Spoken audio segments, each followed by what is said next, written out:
Hi hello welcome to iPlus training solutions. അപ്പോൾ ഇന്ന് നമ്മൾ ഡിസ്കസ് ചെയ്യാൻ പോകുന്നത് നമ്മുടെ SSC GDന്റെ പ്രീവിയസ് ഇയർ ആയിട്ട് ചോദിച്ച കുറച്ച് ക്വസ്റ്റ്യൻസ് ആണ്. അപ്പോൾ റീസണിങ് ഭാഗത്ത് നമുക്ക് എന്തൊക്കെ ചോദ്യങ്ങളാണ് നമുക്ക് ചോദിച്ചതെന്ന് അറിയണമല്ലോ. അപ്പോൾ നമുക്ക് റീസെൻ്റ് ആയിട്ട് നമ്മുടെ GD എക്സാം ഒക്കെ വരാൻ പോവുകയാണ്. ഓക്കെ, അപ്പോൾ നമുക്ക് റീസണിങ്ങിൻ്റെ ഭാഗത്ത് എന്തൊക്കെ ചോദ്യമാണ് ചോദിച്ചത് നമുക്ക് ഈ ഒരു വീഡിയോയിൽ നോക്കാം. ഓക്കെ, ഒന്നാമത്തെ ക്വസ്റ്റ്യനിലേക്ക് പോവാം. ഓക്കെ, SSC GD എന്ന് പറയുമ്പോൾ ബേസിക് ലെവൽ ക്വസ്റ്റ്യൻസ് ആയിരിക്കും നിങ്ങൾക്ക് ഉണ്ടാവുക. അപ്പോൾ ഇത് 2025, 24 GDയിലെ ഓരോ ഷിഫ്റ്റ് വൈസ് അനുസരിച്ചുള്ള ക്വസ്റ്റ്യൻ ആണ് കേട്ടോ. അപ്പോൾ അതിലെ ആദ്യത്തെ ക്വസ്റ്റ്യൻ ആണ് നമ്മൾ നോക്കാൻ പോകുന്നത്. ഓക്കെ, അപ്പോൾ നോക്കാം. ജസ്റ്റ് എന്ത് ബേസ് ചെയ്തിട്ടുള്ള ക്വസ്റ്റ്യനാണ് ഇത് കാണുമ്പോൾ തന്നെ അറിയാം. ഏതാ ഇവൻ ബ്ലഡ് റിലേഷൻ ആണ്. ഓക്കെ, കണ്ടോ, റിലേഷൻ ആണ് കൊടുത്തിട്ടുള്ളത് അല്ലേ. Sister, brother, wife, sun, blood relation ആണ്. അപ്പോൾ റിലേഷൻ ബേസ് ചെയ്തിട്ടുള്ള ക്വസ്റ്റ്യൻ ആണ്. പക്ഷെ അത് എന്ത് റിലേഷനാ? വെറും റിലേഷൻ അല്ല, കോഡഡ് റിലേഷൻ അല്ലേ. അവനെ നമ്മൾ പറയും കോഡഡ് ബ്ലഡ് റിലേഷൻ എന്ന് പറയും. ഓക്കെ, സാധാ നോർമൽ ബ്ലഡ് റിലേഷൻ അല്ല, അവനെ എന്ത് ചെയ്യുന്നു, ഒരു കോഡിന്റെ രൂപത്തിലാക്കി മാറ്റിയിരിക്കുന്നു. അപ്പോൾ നമ്മൾ എന്ത് ചെയ്യണം? ആദ്യം കോഡിനെ ജസ്റ്റ് ഒന്ന് ഡീകോഡ് ചെയ്യണം അല്ലേ. കോഡിനെ ഒന്ന് മാറ്റാനായിട്ട് നോക്കണം. അപ്പോൾ ആ കോഡിനെ മാറ്റുമ്പോൾ നമുക്ക് ഇതാ ഇവിടെ അറിയാൻ പറ്റും. കണ്ടോ, ഓരോരുത്തർ എന്താണ് എന്ന് നമ്മൾ ജസ്റ്റ് ഒന്ന് നോക്കുക. ഓക്കെ, ആദ്യത്തെ ആള് കണ്ടോ, plus A plus B means A is the son of B. ആദ്യം ചെക്ക് ചെയ്യേണ്ടത് അവന്മാരെ ഓർഡറിന് എന്തെങ്കിലും മാറ്റം ഉണ്ടോ എന്ന് നോക്കുക കേട്ടോ. A B A B A B A B A B A B A B മാറ്റമൊന്നുമില്ല അല്ലെ, ഓർഡറിന് മാറ്റമില്ല. അതാണ് നമ്മൾ ഒരു ചോദ്യം, ഏതൊരു ചോദ്യം കോഡഡിന്റെ ഒരു ചോദ്യം കണ്ടാൽ ആദ്യം നോക്കേണ്ടത് ഈ കോഡ് കറക്റ്റ് ആണോ എന്നാണ് നോക്കേണ്ടത്. ഓക്കെ, ഈ ഓർഡർ കറക്റ്റ് ആണോ? ഓർഡർ കറക്റ്റ് ആണ്. അങ്ങനെയാണെങ്കിൽ ബാക്കിയുള്ളവന്മാരെ നമുക്ക് നോക്കാം. Plus means son, then minus means wife, then into means brother, then divide means sister. Okay, ഇത്ര ആൾക്കാരാണ് നമുക്ക് എന്തുള്ളത്, കോഡിങ്ങിലുള്ളത്. ഓക്കെ, ഇനി നമ്മുടെ ചോദ്യം കിടക്കുന്ന ഇവിടെയാണ് കണ്ടോ. ഇതാണ് നമ്മുടെ ചോദ്യം എന്ന് പറയുന്നത്. How is I related to F? I എങ്ങനെയാണ് എഫുമായിട്ട് റിലേറ്റ് ചെയ്തിട്ടുള്ളത്? അവന് റിലേഷൻ കൊടുക്കാനായിട്ട് ഇവിടെ ഒരാളെയും തന്നിട്ടുണ്ട്. ഓക്കെ, നോക്കാം എങ്ങനെയാണ് നമുക്ക് റിലേഷൻ ചെയ്തിട്ടുള്ളതെന്ന്. എഫ് ഡിവൈഡഡ് ബൈ ജി, നമ്മൾ ഡിവൈഡ് നമ്മൾ സൂചിപ്പിക്കുന്നത് എങ്ങനെയാ? സിസ്റ്റർ എന്നല്ലേ ആണ്. അങ്ങനെയാണെങ്കിൽ എഫ് ഡിവൈഡഡ് ബൈ ജി എന്ന് വെച്ചാൽ F is the sister of G എന്നല്ലേ പറയുന്നത്. ദെൻ നോക്കാം, F is the sister of G. നമ്മൾ സിസ്റ്ററിനെയും ബ്രദറിനെയൊക്കെ നമ്മൾ ഇതുപോലെ ഒറ്റ വരെയിട്ടല്ലേ നമ്മൾ കാണിക്കുന്നത് ആണ്. F is the sister of G. F female ആയതുകൊണ്ട് നമ്മൾ എന്ത് കൊടുത്തു? ഒരു നെഗറ്റീവ് കൊടുത്തു. ഓക്കെ, ദെൻ ജി എച്ച് നടുക്ക് പ്ലസ് ആണ്. പ്ലസ് എന്തുവാ? Son. Then G is the son of H. G is the son. അപ്പൊ ജി മെയിലാണ്, സൺ ഓഫ് എച്ച്. എടാ, ജി സൺ ഓഫ് എച്ച് ആവുമ്പോൾ ജിയും എഫും ബ്രദർ അല്ലേ, ഉറപ്പായിട്ടും എഫും സൺ അല്ലെങ്കിൽ ഡോക്ടർ അല്ലേ ആണല്ലോ, അവരെ അല്ലേ, അവരുടെ മകൻ തന്നെയല്ലേ. അങ്ങനെയാണെങ്കിൽ രണ്ട് മക്കളില്ലേ ആർക്കാ? ഹെച്ചിന്. ജി ഈസ് ദ അല്ലെങ്കിൽ G is the son of H. G is the son of H ആവുമ്പോൾ ഓട്ടോമാറ്റിക് ആയിട്ട് എഫ് ഈസ് ദ ഡോട്ടറും കൂടെ ആയില്ലേ? ആകും. അപ്പോൾ അതുവരെ ആയി. ദെൻ ഹെച്ച് വരെ ആയി. അടുത്തെന്താ? മൈനസ്. മൈനസ് എന്ന് വെച്ചാൽ wife. H is the wife of I. H is the wife. Wife husband relationship നമ്മൾ എങ്ങനെയാണ് സൂചിപ്പിക്കുന്നത്? ജസ്റ്റ് രണ്ട് ഹൈഫൺ ഇട്ട് ഇങ്ങനെ സൂചിപ്പിക്കും അല്ലെ, രണ്ട് വരയിട്ട് യോജിപ്പിക്കും. H is the wife of I. അപ്പോൾ ഹെച്ച് വൈഫ് അല്ലേ, വൈഫ് ആകുമ്പോൾ ഫീമെയിൽ അല്ലേ, ഫീമെയിൽ ഈസ് നെഗറ്റീവ്. ദെൻ ഓട്ടോമാറ്റിക്കായിട്ട് ഐ എന്തായിട്ട് മാറും? ഐ പ്ലസ് ആയിട്ട് മാറും. Okay, clear? Then I into J ആണ്. ഇൻടു എന്ന് പറഞ്ഞാൽ ആരാ? ബ്രദർ. അപ്പോൾ I is the brother of J എന്നല്ലേ നമ്മൾ വായിക്കുക ആണ്. I is the brother of J. ബ്രദറിനെ നമ്മൾ സൂചിപ്പിക്കുന്നത് ഇങ്ങനെയാണ്, I is the brother of J. ജെയിന്റെ gender ഇവിടെ തന്നിട്ടുണ്ടോ? ഇല്ല. ക്വസ്റ്റ്യനിൽ ജെയിന്റെ ജെൻഡർ ഇവിടെ തന്നിട്ടില്ല. അപ്പോൾ ജെ ബേസ് ചെയ്താണ് ക്വസ്റ്റ്യൻ എങ്കിൽ നമുക്ക് ഒരിക്കലും അയാളുടെ ജെൻഡർ നമുക്ക് ഒരിക്കലും പ്രെഡിക്റ്റ് ചെയ്യാൻ പറ്റില്ല അല്ലേ. എന്തു ആവാം? ഒന്നെങ്കിൽ ബ്രദർ ആകാം അല്ലേ, ഐന്റെ ബ്രദർ ആകാം, സിസ്റ്റർ ആകാം, ഏത് വേണമെങ്കിലും ആവാം. നമുക്ക് ഉറപ്പിച്ച് പറയാൻ പറ്റുമോ? ഇല്ല, ഉറപ്പിച്ച് പറയാനായിട്ട് പറ്റത്തില്ല.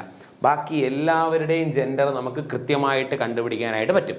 പക്ഷേ ആരുടെ മാത്രം കണ്ടുപിടിക്കാൻ പറ്റത്തില്ല? ഇവിടെ ജെയിന്റെ മാത്രം നമുക്ക് സെപ്പറേറ്റ് കണ്ടുപിടിക്കാനായിട്ട് പറ്റത്തില്ല. നോക്കാം ക്വസ്റ്റ്യൻ ആരുമായിട്ടാ. How I related to F എന്നാ ചോദ്യം. How I related to F. I എഫിന്റെ ആരാണ്? നോക്കി, സിസ്റ്റേഴ്സ് ആണ്. ഹെച്ച് മദറാണ്. ഹെച്ച് മദർ ആവുമ്പോൾ ഓട്ടോമാറ്റിക്കായിട്ട് ഐ എന്ന് പറയുന്നത് എന്താവും? ഫാദർ അല്ലേ? അങ്ങനെയാണെങ്കിൽ ആരാ? ഐ റിലേറ്റഡ് ടു എഫ് എന്നല്ലേ? I is the father of F. I is the father of F എന്നല്ലേ? Then option 4 is the right answer. Father. Clear? I is the father of F ആണ്. Then 4. Clear? ഒന്നാമത്തെ ചോദ്യത്തിൽ എന്തെങ്കിലും doubt ഉണ്ടോ? വളരെ സിമ്പിളായിട്ട് ചെയ്യാൻ പറ്റുന്ന ചോദ്യമല്ല. ഇതെല്ലാം നമുക്ക് 10-30 സെക്കൻഡിൻ്റെ അകത്ത് ചെയ്യാൻ പറ്റുന്ന ചോദ്യമാണ്. പെട്ടെന്നൊന്ന് വരയ്ക്കുക, റിലേഷൻ എന്താണെന്ന് നോക്കുക. തന്നിട്ടുള്ള ബാക്കിയുള്ള relation how G related to I ആണെങ്കിലോ? How G related to I? G related to I is G is the son of I. Okay. Then how H related to J? നല്ലൊരു ചോദ്യം. How H related to J? H related to J എങ്ങനെയാ ജെക്കുമായിട്ട് relate ചെയ്തിട്ടുള്ള? H is the sister in law of J. H is the sister in law എന്ന് പറയും. H is the sister law of J. Clear? Okay അല്ലേ? ഇവന്മാർ തമ്മിലുള്ള ഏത് വേണമെങ്കിലും തമ്മിലുള്ള റിലേഷൻ എടുക്കാമല്ലോ. ജെയിൻ്റെ റിലേഷൻ ആണ് ചോദിക്കുന്നതെങ്കിൽ നമുക്ക് കണ്ടുപിടിക്കാനായിട്ട് പറ്റുമോ? ഇല്ല, ഒരിക്കലും കണ്ടുപിടിക്കാനായിട്ട് പറ്റത്തില്ല. അവിടെ കാൺ ബി ഡിറ്റർമൈൻ ആയിരിക്കും ആൻസർ. അല്ലെങ്കിൽ ഒന്നെങ്കിൽ ബ്രദറോ പ്ലസോ മൈനസോ ഏതെങ്കിലും ഒന്നാവാം. പക്ഷെ അതില്ലെങ്കിൽ എന്തായിരിക്കും? കാൺ ബി ഡിറ്റർമൈൻ ആയിരിക്കും ജെയിൻ്റെ ആൻസർ. പക്ഷെ ഇവിടുത്തെ ചോദ്യം നമുക്ക് സിമ്പിളാണ്, പെട്ടെന്ന് കണ്ടുപിടിക്കാൻ പറ്റുന്നതാണ്. Closed blood relation. വളരെ സിമ്പിളായിട്ടുള്ള ചോദ്യം. Okay, is it clear? Okay ആണ്. ക്വസ്റ്റ്യനിലേക്ക് പോകാമല്ലോ. രണ്ടാമത്തെ ചോദ്യം.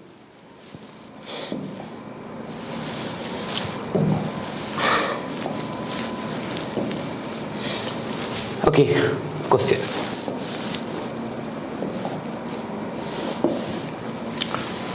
What should come in place of question mark in the series? ഈ സീരീസിൽ ക്വസ്റ്റ്യൻ മാർക്കിൻ്റെ അവിടെ എന്ത് വരാം എന്നാണ് നോക്കേണ്ടത്. ഓക്കെ, ആക്ച്വലി റീസണിങ് ക്വസ്റ്റ്യൻ തന്നെയാണ്, പക്ഷേ എന്തുവാ ക്വാണ്ടുമായിട്ട് ബേസ് ചെയ്തിട്ടുള്ള മിസ്സിംഗ് നമ്പർ സീരീസ് ആണ്. ക്വാണ്ടിലും ചോദിക്കാം, അതേപോലെ തന്നെ റീസണിങ്ങിൽ നിങ്ങൾക്ക് ഈ ചോദ്യം, ഇതേ ടൈപ്പ് ചോദ്യങ്ങൾ നിങ്ങൾക്ക് അവിടെയും പ്രതീക്ഷിക്കാം. രണ്ടിടത്തും ചോദിക്കാം. ഓക്കെ, കോമൺ ആയിട്ടുള്ള സാധനം. കാരണം എറർ അല്ലെങ്കിൽ മിസ്സിംഗ് നമ്പർ അല്ലെങ്കിൽ എറർ നമ്പർ സീരീസ്. ഓക്കെ, അപ്പോൾ നമുക്ക് ആദ്യം ചെക്ക് ചെയ്യേണ്ട ഏത് ചോദ്യത്തിലായാലും നമ്മൾ ആദ്യം ചെക്ക് ചെയ്യേണ്ടത് നമ്പേഴ്സ് സ്പോണ്ടേനിയസ് ആയിട്ടാണോ കൂടുന്നത് അതോ പതുക്കെ പതുക്കെ കൂടെയാണോ, അതാണ് ആദ്യം ചെക്ക് ചെയ്യേണ്ടത്. എന്താണ് നമുക്കുള്ള നമ്പേഴ്സ്? ഇപ്പോൾ ഒരു ചോദ്യം ഇങ്ങനെ ഒരു 2 കഴിഞ്ഞു, ഒരു അടുത്തൊരു 64 പിന്നെ ഒരു 512 സംതിങ്, ഇങ്ങനെ സ്പോണ്ടേനിയസ് കണ്ടോ, 2 കഴിഞ്ഞ് 64 512 സ്പോണ്ടേനിയസ് ആയിട്ട് കൂടെയല്ലേ? അപ്പോൾ സ്പോണ്ടേനിയസ് ആയിട്ടാണോ കൂടുന്നത് അതോ ഗ്രാജുവലി ആണോ കൂടുന്നത് എന്ന് വെച്ചാൽ ഒരു നിശ്ചിത ഇന്റർവെൽ വെച്ചിട്ടാണോ കൂടുന്നത്? ഇത് ഏതൊരു ചോദ്യത്തിൽ നിങ്ങൾ ആദ്യം നോക്കേണ്ട ആളാ. ഓക്കെ, അപ്പോൾ ഇവിടെ എനിക്ക് മനസ്സിലായി 127 257 407 527 767 സംതിങ് സ്പോണ്ടേനിയസ് ആയിട്ട് കൂടെയാണോ? അല്ല, സ്പോണ്ടേനിയസ് അല്ല, ഒരു ഗ്രാജുവലി ആണ്, ഒരു നിശ്ചിത ഗ്യാപ്പില്ലേ. അപ്പോൾ ഗ്രാജുവലി ആയിട്ടാണ് അവൻ ഇൻക്രീസ് ചെയ്യുന്നതെങ്കിൽ എന്തായിരിക്കും? ഒന്നെങ്കിൽ അവന്മാർ തമ്മിലുള്ള ഡിഫറൻസ് ആയിരിക്കും, ഏതെങ്കിലും ഒരു ഡിഫറൻസ് കൂടി പോകുന്നതായിരിക്കും, അല്ലെങ്കിൽ ഇത്ര നമ്പർ കൂടി പോകുന്നതായിരിക്കും, അല്ലെങ്കിൽ ചിലപ്പോൾ ഒരു സ്ക്വയേഴ്സ് കൂടി പോകുന്നതായിരിക്കും, അല്ലെങ്കിൽ ഒരു ക്യൂബ് കൂടി പോകുന്നതായിരിക്കും. ഗ്രാജുവൽ ആയിട്ടുള്ള ഡിഫറൻസ് ആണെങ്കിൽ അവിടെ എന്തോ ഒരു ഡിഫറൻസ് കൂടി പോവുകയാണ്, എത്ര ഒരു വാല്യൂ കൂടി പോവുകയാണ്. അല്ല, സ്പോണ്ടേനിയസ് ആയിട്ടുള്ള ഡിഫറൻസ് ആണെങ്കിലോ, ആദ്യത്തെ നമ്പർ രണ്ടാമത്തെ നമ്പർ തമ്മിൽ വലിയ ഗ്യാപ്പ് ഉണ്ടെങ്കിലോ അത് ചിലപ്പോൾ മൾട്ടിപ്പിൾ ആയിരിക്കാം. അവന്മാർ എപ്പോഴും വരുന്ന മൾട്ടിപ്പിൾ ആയിരിക്കും. ഓക്കെ, ഗ്രാജുവലായിട്ട് ഒരു സ്പോണ്ടേനിയസ് ആയിട്ടുള്ള ഇൻക്രീസ് ആണ് ഉണ്ടാകുന്നതെങ്കിൽ ഒന്നാമത്തെ നമ്പറും രണ്ടാമത്തെ നമ്പറും തമ്മിൽ ഒരു ഇൻക്രീസ്, അതുപോലെ 2, 3 തമ്മിൽ ഒരു വലിയൊരു ഇൻക്രീസ്, അങ്ങനെയാണെങ്കിൽ അത് മൾട്ടിപ്പിൾ ആയിരിക്കും. ഒരു 90% ഓഫ് കേസിൽ അതെന്ത് തന്നെ ആയിരിക്കും? മൾട്ടിപ്പിൾ ആയിരിക്കും. ചെറിയ വ്യത്യാസമാണെങ്കിൽ അവൻ എന്തായിരിക്കും? ഇൻക്രീസിങ് ഓർ ഡിക്രീസിങ് ആയിരിക്കും. അവനൊന്ന് ഓർത്ത് വെച്ചിരിക്കുക. ഓക്കെ, അപ്പോൾ നമുക്ക് ആദ്യം നോക്കി നോക്കാം. യവന്മാർ എന്തായാലും ഒരു വലിയ ഗ്രാജുവലി ഇൻക്രീസ് അല്ല അല്ലെ, ഒരു സ്പോണ്ടേനിയസ് ഇൻക്രീസ് അല്ല, ഒരു ഗ്രാജുവലി ഇൻക്രീസിങ് അല്ലേ. അതുകൊണ്ട് നമുക്ക് ആദ്യം യവന്മാരുടെ ഇൻക്രീസിങ് എത്രയാണെന്ന് നോക്കാം. ഇൻക്രീസിങ് നോക്കുമ്പോൾ 127 നിന്ന് 257 പോകാനായിട്ട് എത്ര? ഒരു 130 വ്യത്യാസം. ഡൗട്ട്? ദെൻ 257 നിന്ന് 407 വന്നപ്പോൾ ഇവിടെ ഒരു 43 ആവുമ്പോൾ 300 പിന്നെ ഒരു 107 107 150 വ്യത്യാസം. ഡൗട്ട്? 150. ദെൻ 407 നിന്ന് 577 എത്രയാ? ഒരു 100 ഒരു 170 വ്യത്യാസം അല്ലേ, 170 വ്യത്യാസം. നോക്കാം. 170ന്റെ വ്യത്യാസം. ദെൻ 577 നിന്ന് 767 10 കുറവല്ലേ? 200 നിന്ന് 190ന്റെ വ്യത്യാസം. നോക്കിയേ, ഇനി നോക്കി എന്തെങ്കിലും ഒരു പാറ്റേൺ നിങ്ങൾക്ക് കിട്ടുന്നുണ്ടോ? കിട്ടുന്നുണ്ട്. എത്രയാ? ഇവിടെ ഡിഫറൻസിന്റെ ഡിഫറൻസ് 20 ഇവിടെയും ഡിഫറൻസിന്റെ ഡിഫറൻസ് 20 ഇവിടെയും 20 അങ്ങനെയാണെങ്കിൽ ഉറപ്പായിട്ടും അടുത്തുള്ളവന്റെ ഡിഫറൻസ് എന്തായിരിക്കും? 20 ആയിരിക്കും. ദെൻ മീൻസ് എത്രയാ? 190 20 210 ആയിരിക്കും. ഡൗട്ട്? 210 ആണെങ്കിൽ ഇവിടുന്ന് 210 കൂടുതലായിരിക്കും മറ്റേയാള്. അങ്ങനെയാണെങ്കിൽ അവന്റെ കൂടെ ഒരു 210 കൂട്ടിയാൽ പോരെ? കൂട്ടും എന്ത് കിട്ടും? 7 7 9 which is the right answer. 977. Okay, clear ആവുന്നുണ്ട്? Any doubt? എന്തെങ്കിലും ബുദ്ധിമുട്ടുണ്ടോ? കണ്ടോ, മിസ്സിംഗ് നമ്പർ സീരീസ് കണ്ടുപിടിക്കാൻ ഗ്രാജുവൽ ഇൻക്രീസ് ആണോ അതല്ലെങ്കിൽ സ്പോണ്ടേനിയസ് ഇൻക്രീസ് ആണോ നോക്കുക. ഗ്രാജുവൽ ഇൻക്രീസ് ആണെങ്കിൽ ഡിഫറൻസ് നോക്കുക, ഡിഫറൻസിന്റെ ഡിഫറൻസ് നോക്കുക. ചിലപ്പോൾ 3 പ്രാവശ്യം എടുക്കേണ്ടി വരും, അത്രേ ഉള്ളൂ. ഗ്രാജുവലി ഒരു ഭയങ്കരപ്പെട്ട ഡിഫറൻസ് ആണെങ്കിൽ അത് മൾട്ടിപ്പിൾ ആയിരിക്കും. Which is either multiple or ചിലപ്പോൾ ക്യൂബ് മൾട്ടിപ്ലൈ ആയിരിക്കും, അല്ലെങ്കിൽ സ്ക്വയർ മൾട്ടിപ്ലൈ ആയിരിക്കും. അങ്ങനെ പല രീതിയിൽ മൾട്ടിപ്ലൈ ചെയ്ത് പോകുന്ന ചോദ്യമായിരിക്കും. ഓക്കെ, എന്നാൽ മാത്രമേ നമുക്കൊരു സ്പോണ്ടേനിയസ്, ഒരു ഗ്രാജുവൽ ആയിട്ടൊരു സ്പോണ്ടേനിയസ് ഇൻക്രീസ് ഉണ്ടാവുകയുള്ളൂ. ഓക്കെ, ക്ലിയർ ആണ്? 3ാമത്തെ ചോദ്യത്തിലേക്ക് പോകാമല്ലോ.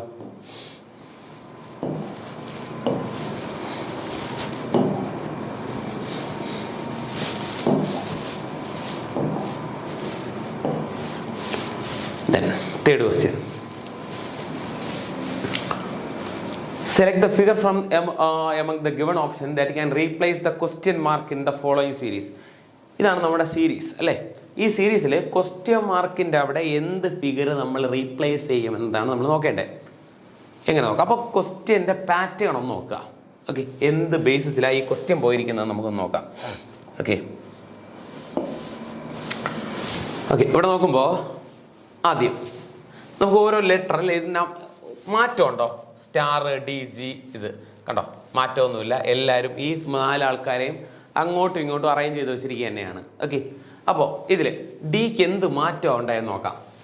ഡി ആദ്യത്തെ ആൾ ഇവിടെ വന്നു, രണ്ടാമത്തേൽ ഡി ഇതാ ഇവിടെ വന്നു, മൂന്നാമത്തേൽ ഡി ഇതാ ഇവിടെ വന്നു, നാലാമത്തേൽ ഡി ഇവിടെ വന്നു. ഡൗട്ട് കണ്ടോ? ഡി ഇവിടെ ആയിരുന്നു, കറങ്ങി ഇവിടെ പോയി, ഇവിടെ വന്നു, ഇവിടെ വന്നു, അടുത്ത് വീണ്ടും കറങ്ങി എവിടെ വരും? ഡി എന്ന് പറയുന്ന ആൾ മേലെ വരുമല്ലോ.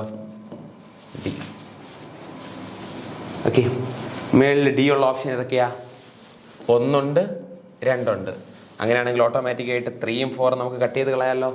3ഉം 4ഉം ഇല്ല, ഒരാളെ നോക്കി നമ്മൾ ഒരു ഓപ്ഷൻ കട്ട് ചെയ്തു. ദെൻ രണ്ടാമത്തേൽ ആരെ നോക്കാം? ജി നോക്കാം. ജി ആദ്യം ജി ഇവിടെ ആയിരുന്നു, കണ്ടോ? ജി ഇവിടെ ആയിരുന്നു.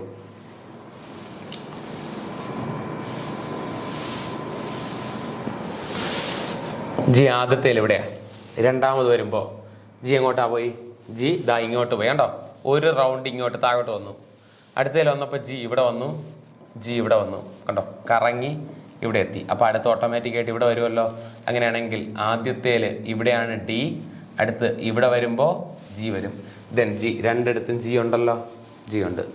മൂന്നാമത് നമുക്ക് ആരെ നോക്കാം? ട്രയാങ്കിൾ നോക്കാം. ട്രയാങ്കിളും ആദ്യം ഇവിടെ, ഇവിടെ, ഇവിടെ, ഇവിടെ. അങ്ങനെയാണെങ്കിൽ എവിടെ വരും? ട്രയാങ്കിൾ ഇവിടെ, ലാസ്റ്റുള്ള സ്റ്റാർ ഇവിടെ. മാറ്റമുണ്ടോ? ഇല്ല. ഈസി ആയിട്ട് ഐഡന്റിഫൈ ചെയ്യാൻ പറ്റുന്നതല്ലേ? അങ്ങനെയാണെങ്കിൽ അതുള്ള ആരാ? D star, D star G, which is option 2 is the right answer. Clear?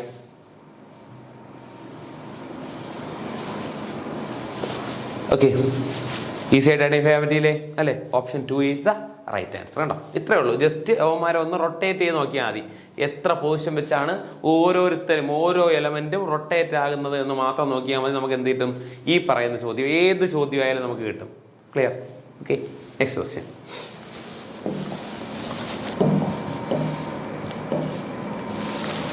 Fourth question.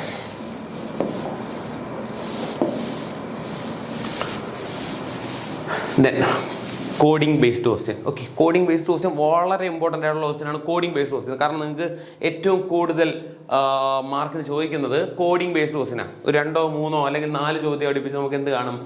ഒരു കോഡിങ്ങിൽ നിന്ന് ചോദ്യം ഉണ്ടാവും. അപ്പോൾ ആദ്യത്തെ എന്താ നോക്കാം. NPLI is related to EGCZ. അതേപോലെ തന്നെയാണ് same way TVRO is related to KMIF, to which the given option CEAX related. ഏത് ഓപ്ഷനാണ് CEAX റിലേറ്റ് ചെയ്തിട്ടുള്ളത് എന്നല്ലേ കണ്ടുപിടിക്കേണ്ടേ? ഓക്കെ, നോക്കാമല്ലോ. നമുക്ക് എങ്ങനെ കണ്ടുപിടിക്കേണ്ടത് നോക്കാം. ആദ്യത്തെ ആൾ relation NPLI related to EGCZ. Okay, രണ്ടാമത്തെ ആള് TVRO റിലേറ്റഡ് ടു KMIF. നമുക്ക് കണ്ടുപിടിക്കേണ്ട CEAX. ഏതൊരു ചോദ്യം എടുത്താലും ആദ്യത്തെ നിന്ന് പാറ്റേൺ കണ്ടുപിടിക്കുക, രണ്ടാമത്തെ അത് കൺഫേം ആണോ നോക്കുക. കാരണം ഇവിടെ എടുക്കുന്ന എന്ത് റിലേഷൻ ആണോ അത് ഇവിടെ സാറ്റിസ്ഫൈ ചെയ്യണം, എന്നാൽ മാത്രമേ നമുക്ക് അത് ഇതിൽ എടുക്കാൻ പറ്റുള്ളൂ. ചിലപ്പോൾ ഇത് നമ്മൾ എടുക്കും, പക്ഷേ ഇതിൽ അതേ സാധനം ചിലപ്പോൾ സാറ്റിസ്ഫൈ ആവില്ല. എടുക്കാൻ പറ്റുമോ? എടുക്കാൻ പറ്റില്ല. അപ്പോൾ ആദ്യം ചെയ്യേണ്ടത് ഒരാളെന്ന് പറയുന്നത് പാറ്റേൺ കണ്ടുപിടിക്കാൻ, അത് ഒന്നും എടുക്കാം, രണ്ടും എടുക്കാം, ഇഷ്ടമുള്ള എടുക്കാം. രണ്ടാമത് കൊടുത്തിരിക്കുന്ന ആള് അത് കൺഫേം ചെയ്യാനുള്ള ആളാണ്. നമ്മൾ ഈ എടുത്ത ആള് അല്ലെങ്കിൽ ഈ ചെയ്ത പാറ്റേൺ, നമ്മൾ ചെയ്തില്ലേ പാറ്റേൺ, ചെയ്ത് കിട്ടിയ ഉത്തരം അത് ശരിയാണോ എന്ന് നോക്കാൻ വേണ്ടിയാണ് രണ്ടാമത്തെ ആളെ കൊടുത്തിട്ടുള്ളത്. ഇത് രണ്ടും കൺഫേം ആണെങ്കിൽ ഉറപ്പായിട്ട് നമുക്ക് അതേ പാറ്റേണിൽ തന്നെ മൂന്നാമത്തെ നമ്മുടെ ചോദ്യവും ചെയ്യാം. ഓക്കെ, അപ്പൊ നമുക്ക് ആദ്യം എന്താ ചെയ്യാൻ പറ്റുക എന്നൊന്ന് നോക്കാം. ഓക്കെ, ആദ്യം നമുക്ക് ഇതിൽ ഇങ്ങനത്തെ ഒരു ചോദ്യം ചെയ്യണമെങ്കിൽ ജസ്റ്റ് ഓർഡർ ഒന്നറിയണം അല്ലേ. ജസ്റ്റ് നിങ്ങൾ ഒന്ന് എന്ത് ചെയ്യുക, ആൽഫബറ്റിക്കൽ ഓർഡർ ഉണ്ടെങ്കിൽ ആൽഫബറ്റിൽ നിന്ന് എത്രയാണോ കൂട്ടുക കുറയ്ക്കുക അത് മാത്രം നോക്കിയാൽ മതി അല്ലേ. ഇത് ഏതാണ്ടൊക്കെ ഒന്ന് അടുത്ത് കിടക്കുന്നില്ലേ. ജസ്റ്റ് ഒന്ന് ഞാൻ നമ്പർ എഴുതി നോക്കുകയാണേ. നമ്പർ എഴുതുമ്പോൾ എന്നിൻ്റെ നമ്പർ 14 OP അല്ലെ, 11 IJKL,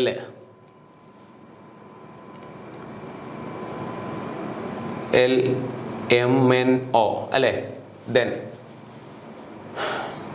KL. ഓക്കെ, P11 അല്ല,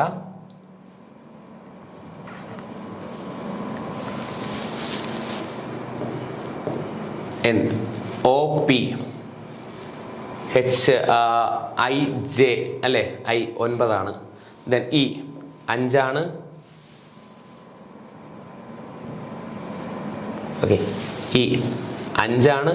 അതുപോലെ EFG 7, 3, 26. ഓക്കെ, നമുക്ക് ആദ്യം യവന്മാരൊന്ന് ജസ്റ്റ് ഒന്ന് നോക്കാം. 5ൽ നിന്ന് എത്ര കൂട്ടിയപ്പോഴാ 14 പോയേ? 5ൽ നിന്ന് ഒരു 9 കൂട്ടിയപ്പോഴല്ലേ 14 പോയേ? അല്ലെങ്കിൽ 14ൽ നിന്ന് ഒരു 9 കുറച്ചപ്പോഴല്ലേ 5 വന്നേ? ദെൻ അതേ ആളാണോ ഇവിടെ നോക്കാം. 16ൽ നിന്ന് അതേ 9 കുറച്ചപ്പോഴാണോ ഇതിലോട്ട് വന്നേ? 12ൽ നിന്ന് അതേ 9 കുറച്ചപ്പോഴാണോ ഇതിലോട്ട് വന്നേ? ഇങ്ങോട്ട് നോക്കുകയാണെ താഴോട്ട്. ഓക്കെ, താഴോട്ട് എടുക്കുകയാണ്. 9 കുറച്ചപ്പോഴാ അല്ലേ, ഇതിൽ നിന്ന് 9 കുറച്ചപ്പോഴാണ് 9 അല്ലേ. ദെൻ 9ൽ നിന്ന് 9 കുറച്ചു അല്ലേ, 9ൽ നിന്ന് 9 കുറച്ചപ്പോൾ 0യാ. ആക്ച്വലി 0 എന്ന് പറയുന്നത് 20 അല്ലേ, 1 എന്ന് പറയുന്നത് A. അങ്ങനെയാണെങ്കിൽ തിരിച്ച് ഇങ്ങോട്ട് വരണം. ആരാ? ഇസഡിലോട്ട് വന്നു. ഓക്കെ, അപ്പോൾ ഇതേ ആളാണോ ഇവിടെയും ആണോ എന്ന് ചെക്ക് ചെയ്യുക. നോക്കാം. T 20 ആണ്, TUV 22 ആണ്, PQR O 15, then JK MI 9, F 6 ആണോ നോക്കിയേ. 9 കുറവാണ്, ഇവിടെ 9 കുറവാണ്, ഇവിടെ 9 കുറവാണ്, ഇവിടെയും 9 കുറവാണ്. അങ്ങനെയാണെങ്കിൽ ഉറപ്പായിട്ടും ഇവിടെ എന്ത് വരണം? 9 കുറവായിരിക്കണം. ശരിയല്ലേ? ഓക്കെ, നോക്കാം. അങ്ങനെയാണെങ്കിൽ C എത്രയാ? 3 ആണ്, ഇവൻ 5 ആണ്, ഇവൻ 1 ആണ്. ദെൻ XYZ എന്നല്ലേ, 24 YZ. ഓക്കെ, 24. അപ്പോൾ യവന്മാരിൽ നിന്ന് എന്ത് വരണം? 9 കുറയണം. 3ൽ നിന്ന് 9 കുറയുമ്പോൾ, 3ൽ നിന്ന് 9 കുറയുമ്പോൾ ഓൾറെഡി 3 കുറഞ്ഞപ്പോൾ 0യാ. ആരാ? നമ്മുടെ Z എത്തി അല്ലേ. 3ൽ നിന്ന് 9 കുറയ്ക്കണം. ഓക്കെ, ആക്ച്വലി അല്ലെങ്കിൽ ഈ C എന്ന് പറയുന്നവൻ ഒന്ന് നമ്മൾ ബാക്കിലോട്ട് വരെയല്ലേ. അതുകൊണ്ട് നമുക്ക് C ഒരു 26 വരെ, 1 തൊട്ട് Z വരെ നമുക്ക് എത്രയുണ്ട്? അല്ലെങ്കിൽ A തൊട്ട് Z വരെ നമുക്ക് 1 തൊട്ട് 26 വരെ ഉണ്ട്. ദെൻ ABC നമുക്ക് എങ്ങനെ വായിക്കാം? 26 കഴിഞ്ഞ് ഇത് 27, 28, 29 എന്ന് പറഞ്ഞ് നമുക്ക് വായിക്കാമല്ലോ. അങ്ങനെയെങ്കിൽ 3 അല്ലേ, കൂടുതലല്ലേ, 29 അല്ലേ, 29 നിന്ന് 9 പോയാൽ വിച്ച് ഈസ് 20 അല്ലേ വരേണ്ടേ. 20ന്റെ ആളിൽ കിടക്കുന്ന ആരാ? ടി അല്ലേ. 20 എന്ന് പറയുന്നത് ടി. ഈ 5 26 കഴിഞ്ഞ് 5 31 അല്ലേ. 31 നിന്ന് 9 പോവാൻ അങ്ങനെയാണെങ്കിൽ എന്ത് കിട്ടും? 22 വരില്ലേ. 22 which is T U V. Then V അല്ലേ രണ്ടാമത്തെ ആള്, V. Okay, T V. Then മൂന്നാമത്തെ ആള് എ. ഒന്നാണെങ്കിൽ നമുക്ക് എന്ത് പറയാം? ഒന്നാണെങ്കിൽ 26ന്റെ കൂടെ 1 കൂട്ടുമ്പോൾ 27. 27 നിന്ന് 9 പോകുമ്പോൾ ബാക്കി എത്രയാ? 18. അങ്ങനെയാണെങ്കിൽ ഇവിടെ എന്ത് വരണം? 18 വരണം. കുറയ്ക്കണം, ശരിയല്ലേ? കുറയ്ക്കണം, 9 കുറയ്ക്കണം, 9 കുറയ്ക്കണം, 18. 18 ആളുടെ ആരാളാ? ആർ എസ് ടി അല്ലേ. Then X. 24 നിന്ന് 9 പോകുമ്പോൾ ബാക്കി 15. 15 എന്ന് പറയുന്ന ആരാണ്? ഓ ആണ് അല്ലേ. 15 എന്ന് പറയുന്നത് ഓ ആണ്. ഓക്കെ, അപ്പോൾ T V R O. T V R O. Option 4 is the right answer. Option 4 is the right answer. Just എന്ത് ചെയ്യുക? എല്ലാത്തിലും 9 കുറവാണ്, 9 കുറവാണ്, 9 കുറവാണ്. അതേ സാധനം തന്നെയാണ് ഇവിടെ, അതേപോലെ തന്നെ ഇവിടെയും വരണം. പക്ഷെ ഇവിടെ നമുക്ക് 3ഉം 5ഉം ഇങ്ങനെയൊക്കെ എടുത്തിട്ടുള്ളത്. അപ്പോൾ എന്ത് ചെയ്യുക? 3 ആണെങ്കിൽ നമ്മൾ 26ന്റെ കൂടെ 3 ഒന്ന് കൂട്ടുക, എന്നിട്ട് കുറയ്ക്കുക. അപ്പോൾ കുറച്ചുകൂടെ ഈസി ആയിരിക്കും അല്ലേ. അതേപോലെ ഇവന്റെ കൂടെ ഈ 5 ആണെങ്കിൽ നമ്മൾ എന്ത് ചെയ്യുക? 26ന്റെ കൂടെ 5 കൂട്ടുക. 26ന്റെ കൂടെ 5 കൂട്ടുമ്പോൾ 31 നിന്ന് 9 കുറയ്ക്കുക. 26ന്റെ കൂടെ 1 കൂട്ടുക, 27 നിന്ന് 9 കുറയ്ക്കുക. എക്സ് 24. അത് കുറയ്ക്കാനായിട്ട് നമുക്ക് പറ്റും. അതുകൊണ്ട് 24 നിന്ന് തന്നെ അങ്ങ് കുറച്ചാൽ മതി. ഈസിയാണ്. Okay, clear. നമ്പർ ആക്കി കഴിഞ്ഞാൽ നമുക്ക് ചെയ്യാൻ എളുപ്പം. അല്ലെങ്കിൽ നിങ്ങൾ എന്ത് ചെയ്യുക? ജസ്റ്റ് ഓപ്ഷൻ നോക്കിയിട്ട് 9 കുറവാണ് അങ്ങനെയാണെങ്കിൽ എന്ത് ചെയ്യുക? ഒന്ന് കൂട്ടുക അല്ലേ. ആൽഫബറ്റ് എടുത്ത് ഓരോന്നുമായിട്ട് എസ് ടി, ടി കഴിഞ്ഞ് U V W X Y Z A B C എന്ന് പറഞ്ഞ് കൂട്ടുക. കണ്ടോ, 9 എണ്ണം സി. അപ്പോൾ അവനെ കിട്ടി. അപ്പോൾ അടുത്ത ആളെ എടുത്ത് എന്ത് ചെയ്യുക? ഇതുപോലെ കൂട്ടി ചെയ്യുക. കൂട്ടാൻ അറിയാമെങ്കിൽ ഏതെങ്കിലും ഒന്ന് മതി. ഒന്നെങ്കിൽ ആൽഫബറ്റ് പെട്ടെന്ന് നമ്പർ എടുക്കാൻ അറിയുക, അല്ലെങ്കിൽ ആൽഫബറ്റ് ജസ്റ്റ് ഒന്ന് കൂട്ടുകയോ കുറയ്ക്കുകയോ ചെയ്യാനായിട്ട് പഠിക്കുക. അറിയാമെങ്കിൽ നിങ്ങൾക്ക് ഓക്കെയാണ്. ഈ സാധനം പെട്ടെന്ന് ചെയ്യാനായിട്ട് പറ്റും. ദെൻ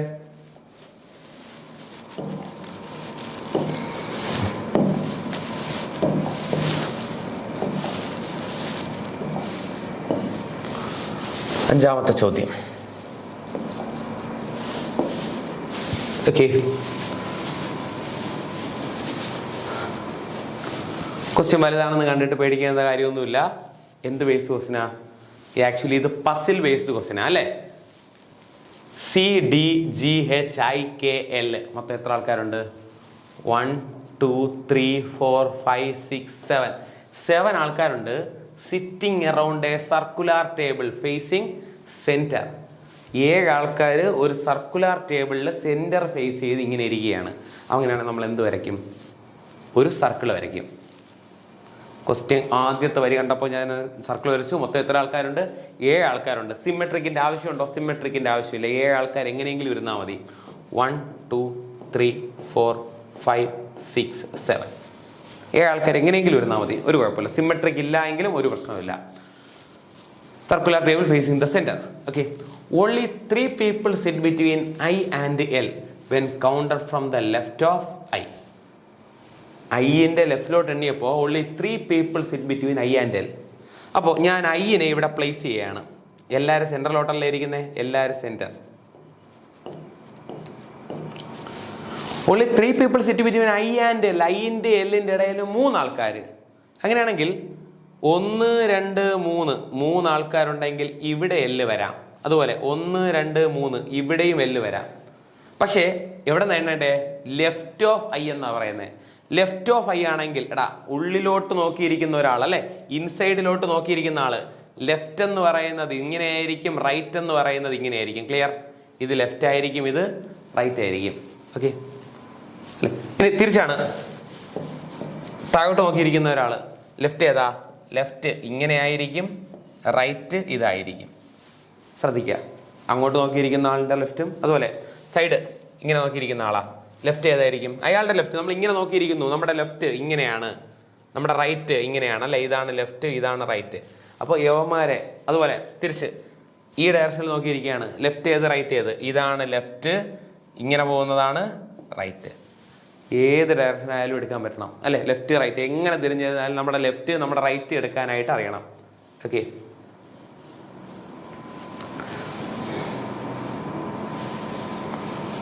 നോക്കാം. ഐ. അപ്പോ ഐന്റെ ലെഫ്റ്റിലോട്ട് എണ്ണുമ്പോൾ 3 ആൾക്കാർ 1 2 3. ഇവിടെയാണ് ആര് വരുന്നേ? എല്ല് വരുന്നേ. ഓക്കെ, 2 ആളെ പ്ലേസ് ചെയ്തു. Only 3 people sit between K and H when counted from the right of H. Okay, 3 people sit between K and H. കെയിൻ്റെയും ഹെച്ചിൻ്റെ ഇടയിൽ 3 ആൾക്കാർ കണ്ടോ? കെയിൻ്റെയും ഹെച്ചിൻ്റെ ഇടയിൽ 3 ആൾക്കാർ. When counted from the right of H. ഹെച്ചിൻ്റെ റൈറ്റിലോട്ട് എണ്ണുമ്പോഴാണ് വേണ്ടേ? അങ്ങനെയാണെങ്കിൽ ഹെച്ചും കെയും ഇങ്ങോട്ടാ തിരിയും അല്ലേ? ഹെച്ചിൻ്റെ റൈറ്റിലോട്ട് എണ്ണുമ്പോൾ 3 ആൾക്കാർ വരണം ഹെച്ചിൻ്റെ റൈറ്റിലോട്ട്. കണ്ടോ? ഓക്കെയാണ്.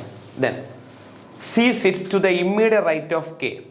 C immediate right of K ആണ്. കെ ഇവിടെ ഉണ്ടെങ്കിൽ സി എന്ന് പറയുന്നത് ഇമ്മീഡിയറ്റ് റൈറ്റിലാണ് ഇരിക്കുന്നത്. C sits to the immediate right of K. G is an immediate neighbour of H. ഹെച്ചിൻ്റെ ഇമ്മീഡിയറ്റ് നൈബറാണ് ജി. ഹെച്ചിൻ്റെ ഇമ്മീഡിയറ്റ് നൈബറാണ് ജി. അത് 2 സൈഡിലും വരാം. അടുത്ത് ഇമ്മീഡിയറ്റ് നൈബറാണെന്നേ ഉള്ളൂ. ഹെച്ചിൻ്റെ ലെഫ്റ്റും വരാം, ഹെച്ചിൻ്റെ റൈറ്റും വരാം. G is an immediate neighbour of H as well as L. G ഹെച്ചിൻ്റെയും എല്ലിൻ്റെയും ഇമ്മീഡിയറ്റ് നൈബർ ആണ് അല്ലേ? G is an immediate neighbour of H as well as L. അങ്ങനെയാണെങ്കിൽ നമുക്ക് ജി എവിടെയൊക്കെ വരാം? ഒന്നെങ്കിൽ ജി ഇവിടെ വരാം, അല്ലെങ്കിൽ ജി ഇവിടെ വരാം. കാരണം എല്ലിൻ്റെ ഇമ്മീഡിയറ്റ് നൈബർ അല്ലേ? എല്ലിൻ്റെ ഇമ്മീഡിയറ്റ് നമ്പർ ജി ഇവിടെയും വരാം, ജി അവിടെയും വരാം. അപ്പോൾ ഞാൻ അപ്പുറത്തും കൂടെ ഒന്ന് വരികയാണ്. ഓക്കെ, 1 2 3 4 5 6 7. ഐ ഇവിടെയാണ്. 1 2 3 ആൾക്കാരുണ്ട്. എല് ജി ഇവിടെയും വരാമല്ലോ, 2 എണ്ണം വരാമല്ലോ. ദെൻ ഹെച്ച് ജിൻ്റെ അടുത്തല്ലേ ഉള്ളേ? ഇവിടെയാണെങ്കിൽ ഹെച്ച് ഇവിടെയാണ്, ഇതിലാണെങ്കിൽ ഹെച്ച് ഇവിടെയാണ്. ഓക്കെ, 2 എണ്ണമായിട്ട് വരച്ചു. ദെൻ ഹെച്ചും കെയും തമ്മിൽ 3 ആൾക്കാർ. ഹെച്ചിൻ്റെ എങ്ങോട്ട് എണ്ണിയപ്പോൾ? റൈറ്റിലോട്ട് എണ്ണിയപ്പോൾ. ഹെച്ചിൻ്റെ റൈറ്റിലോട്ട് എണ്ണിയപ്പോൾ 3 ആൾക്കാർ. 1 2 3. അങ്ങനെയാണെങ്കിൽ കെ ഇവിടെ ആയിരിക്കും. ഹെച്ചിൻ്റെ റൈറ്റിലോട്ട് 1 2 3. അങ്ങനെയാണെങ്കിൽ കെ ഇവിടെ ആയിരിക്കും. ഓക്കെ, ദെൻ ലാസ്റ്റ് കെയിൻ്റെ ഇമ്മീഡിയറ്റ് റൈറ്റ് ആണ് സി. കെയിൻ്റെ ഇമ്മീഡിയറ്റ് റൈറ്റ്. എടാ ഇതിൽ കെയിൻ്റെ ഇമ്മീഡിയറ്റ് റൈറ്റ് എടുക്കുമ്പോൾ ഇതല്ലേ ഇമ്മീഡിയറ്റ് റൈറ്റ്? ഇവിടെ സി ഇരിക്കുമോ? ഇല്ല, അതില്ല. അങ്ങനെയാണെങ്കിൽ ഇവിടെ എടുക്കുമ്പോൾ കെയിൻ്റെ immediate right C. Then C ഇവിടെയല്ലേ വരൂ, വേറെ എവിടെയെങ്കിലും വരാൻ പറ്റുമോ? ഇല്ല. എല്ലാവരെയും പ്ലേസ് ചെയ്തില്ലേ? അവനങ്ങ് പോയില്ലേ? ആയി. ഇവന്മാരെയൊന്നും ആവശ്യമില്ല, ഇനി എല്ലാം പ്ലേസ് ചെയ്തു. Then who sits third to the right of D. ഡിൻ്റെ തേർഡ് ടു ദ റൈറ്റ് ആരാണ്? ഇതിൽ ഡി എവിടെയെങ്കിലും ഉണ്ടോ? ഇനി മിച്ചമുള്ള ഒരു പ്ലേസ് ഇല്ലേ? അവിടെ ഇരിക്കുന്നത് ആരാണ്? ഡി. ഡിൻ്റെ തേർഡ് ടു ദ റൈറ്റ് ആരാണ്? ഡിൻ്റെ third to the right 1 2 3 which is I. I is the right answer, option 2. Okay, easy. Puzzle പെട്ടെന്ന് ചെയ്ത് തീർക്കാൻ പറ്റുന്ന ചോദ്യമാണ്. വലിയ ചോദ്യം കാണുമ്പോൾ നമുക്കൊരു വലിയ ചോദ്യമായിട്ടൊക്കെ തോന്നിയേക്കാം. പക്ഷേ വളരെ പെട്ടെന്ന് 1 മിനിറ്റിൻ്റെ അകത്ത് തന്നെ നമുക്ക് പ്രാക്ടീസ് ചെയ്ത് കഴിഞ്ഞാൽ 1 മിനിറ്റിൻ്റെ അകത്ത് ഒരു 30 സെക്കൻഡ് കൊണ്ട് തന്നെ വളരെ പെട്ടെന്ന് ചെയ്ത് തീർക്കാൻ പറ്റുന്ന ചോദ്യമാണ് ആരാ? പസിൽ എന്ന് പറയുന്ന ചോദ്യം. Okay, clear? അപ്പോൾ ഈ വീഡിയോ ഇഷ്ടപ്പെട്ടു എന്ന് വിചാരിക്കുന്നു. അങ്ങനെയാണെങ്കിൽ നമുക്ക് മറ്റൊരു വീഡിയോ ആയിട്ട് വീണ്ടും കാണാം. Bye bye.